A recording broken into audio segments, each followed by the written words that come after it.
आया हूँ। ये अपने गाँव का एक तालाब है नहाने के लिए।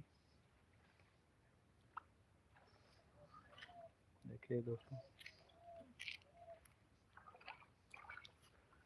नज़ारा ही ऐसा है। देखिए,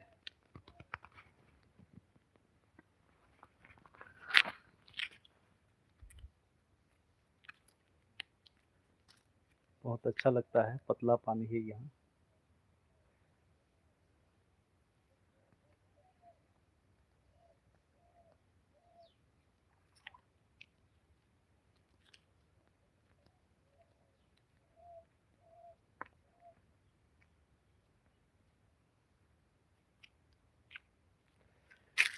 दुनिया में कितना गम है,